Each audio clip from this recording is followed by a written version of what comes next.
कुछ लोग हमारे साथियों को उस तरह से जानबूझ के उस तरह का माहौल खराब करने के लिए उकसाने का काम कर रहे हैं। मैं अपने साथियों से कहूंगा, हम लोग संवैधानिक व्यवस्था को मानने वाले लोग हैं, हमें किसी के उकसाव में नहीं आना चाहिए और किस तरह की टिप्पणी नहीं करनी चाहिए। देश में लोकतांत्रिक व्यवस्था है, संविधान से ये देश चल रहा है, हमें संविधान पे पूर्ण रूप से भरोसा है, तो हमें संवैधानिक दृष्टिकोण से आगे बढ़ना चाहिए। और देखिए, जब से मैंने यूजीसी के फेवर में, यूजीसी की जो गाइडलाइन आई थी, मोर्चा लिया था, मैं अकेला आदमी था लेने वाला, तब से एक बहुत शानदार मुहिम मेरे खिलाफ चलाई जा रही है। इससे मुझे कोई फर्क नहीं पड़ता। मैं राजनीति जो है व्यक्तिगत तौर पे कह रहा हूं, मैं का प्रयोग करते हुए, कि हमारा जो दल है और मैं स्वयं भी, हम राजनीति ही देश के कमजोर वर्गों के लिए कर रहे हैं, उनके अधिकारों को दिलाने के लिए कर रहे हैं, उनके आने वाली पीढ़ियों को, वर्तमान को, और जो भविष्य है वो कैसे सुरक्षित हो, उनके अधिकार कैसे बचे, इसीलिए हम लोग राजनीति कर रहे हैं। इस बात से कोई फर्क नहीं पड़ता कि हमारे विरोध में कौन है। जब हम अपने लोगों के लिए काम करेंगे, एससी एसटी ओबीसी माइनॉरिटी के लिए काम करेंगे, दलित पिछड़े आदिवासी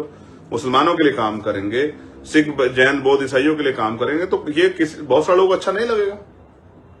बिल्कुल अच्छा लगेगा तो अपनी तरफ से तमाम कोशिशें करेंगे। तो उनसे हमें लड़ना नहीं है, ना घबराना है, उनसे बिल्कुल नहीं घबराना है। हमें तो इस तरह की तमाम तरह की चुनौतियों का, साजिशों का सामना करना है और दिमाग से लड़ाई लड़नी है। वो जितना हमारे लोगों को रोकने का काम करेंगे, मैं कहता हूं उससे ज्यादा लोग, और ये आप समझ लो, इन सब के पीछे सरकार है। मेरी बात को आप याद रखना। वरना आप बताओ, जिस आदमी पे गोली चली हो, जिस आदमी की हत्या का प्रयास किया गया हो, जिस आदमी को धमकी दी जाती हो, धमकी देने वाले घर में बैठे हैं और हमारे लोग परेशान हो रहे हैं बेचारे। उनकी परमिशन एक दिन पहले करते हैं, जब रैली का समय आ जाता है, उनको मंच लगाने का भी सही मौका नहीं देते। ये जब से रैलियां स्टार्ट हुई, किस तरह का ये कोई सहयोग है, प्रयोग है? आगरा की रैली का स्थान बदल दिया, कन्नौज की रैली का स्थान बदल दिया, जो संत कबीर नगर में रैली उसका स्थान बदल दिया, जौनपुर की रैली का स्थान बदल दिया। तो अभी भी आप देखो, बिल्कुल जंगल में करवाते हैं रैली की, भाई बहुत कम लोग पहुंच पाए। पूरा एडी चोटी का जोड़ लगाते हैं अपने आकाओं को खुश करने के लिए अधिकारी बेचारे, कि हम लोग ये साबित कर दें कि सरकार देखिए सर, हमने वहां बिल्कुल सहयोग नहीं किया, बहुत दूर कर दिया, देखिए बहुत कम लोग आए, नजदीक होती तो बहुत ज्यादा लोग आते। इस तरह का पूरा प्रयास करते हैं। लेकिन मैं उनको कहना चाहता हूं, भाई माहौल बदल रहा है, मौसम बदल रहा है। कमजोर वर्गों को समझ आ गया कि जो आज सत्ता में नहीं है, तब उनके साथ नहीं खड़े, कल सत्ता में होंगे तो उनके लिए कैसे खड़े हो जाएंगे। आज तो ज्यादा समाज के साथ खड़े होकर दिखाना था। यूजीसी की जो गाइडलाइन है, उसमें बहुत सारे लोगों के चेहरे बेनकाब किए हैं। जो लोग कहते थे हम दलित पिछड़ों के हितैषी हैं, और जो मुसलमानों का हाल है वो भी छिपा नहीं किससे। आप देख लो सीओ साहब क्या कह रहे हैं संभल में, देखिए।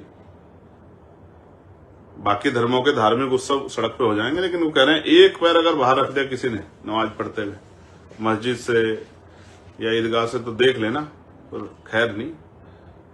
और वो कह रहे हैं कि साहब ईरान पे आप क्यों कर रहे हो, ईरान पे यहां क्यों प्रोटेस्ट, क्यों हाय तौबा कर रहे हो?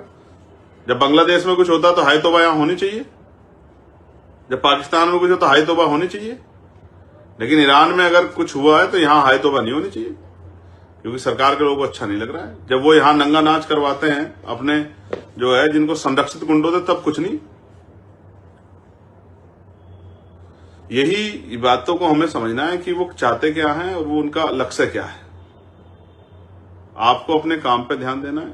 और जो गाइडलाइन प्रदेश ने जारी की है कि सब लोग, बहुत सारे लोगों को बहुत सारी जगह पे अपने अपने जिला मुख्यालयों पे, और जो अदर स्टेट में जैसे मध्य प्रदेश, राजस्थान, पंजाब में, हरियाणा में, झारखंड में, बिहार में, दिल्ली में जो गाइडलाइन जारी हुई है, जहां जहां जिस तरह से आपको अपना जो है कार्यक्रम करना, उस तरह से आप कार्यक्रम करें। और मैं बाराबंकी की पूरी टीम को और जहां जिस जोन का एक कार्यक्रम है, उन सब लोगों को ये कहना चाहता हूं कि आप भी हिम्मत लगाओ। अगले 2 दिन आपके पास, 13 और 14, पूरी ताकत लगाओ और हर साजिश का मुकाबला संख्या के आधार पर। तो लोकतंत्र है ये, जिनके पास सर होते हैं वही नेता होता है, जिनके पास सर होते हैं उन्हीं के पास शक्ति होती है, उन्हीं की सुनवाई होती है, उन्हीं को आगे बढ़ने में मौका मिलता है। अभी तक तो आपका एक भाई घर भी रहता है, उससे भी आग्रह करना कि चलो भाई साहब की जयंती मनाएंगे और भाई आ रहे हैं तो उनको जो है ताकत भी देंगे। बहन से भी कहना, माँ से भी कहना, भाभी से भी कहना, चाची से भी कहना कि चलो एक दिन उस रहबर के लिए, ठीक है, चलो बाबा साहब अम्बेडकर के मिशन को पूरा करने के लिए, चलो जो है फूले साहू के मिशन को पूरा करने के लिए, चलो उन महापुरुषों के संघर्ष को प्रवान चढ़ाने के लिए जिन्होंने जो है अपने बच्चों तक कुर्बान कर दिया। भाई ने बुलाया, चलिए बाराबंकी। और दिखाइए लोगों को, पूरे प्रदेश को देखना चाहिए, पूरे देश को देखना चाहिए। और गाली देना, मुझे गाली देना तो अधिकार है सब लोगों का। जब मैं आप लोगों के लिए लड़ाई लड़ूंगा तो मैं कोई अपने घर के, मेरा परिवार को थोड़ा ही है कि भाई मैं कोई वो करने जा रहा हूं, तो मुझे तो गाली खानी है। तो इस गालियों से मत डरो। आज जो गाली दे रहे हैं कल आपको सलाम भी करेंगे। समय की बात है। ये जानबूझ के आपका ध्यान, जैसे आपको कोई सफर तय करना, मुझे यहां से लखनऊ जाना है, बीच में अगर कोई इधर इस तरह का कोई हो जाए गतिविधि तो हम लोग उधर देखने लगे तो हमारा तो समय खराब होगा ना भाई। ये सोचा समझा प्लान है।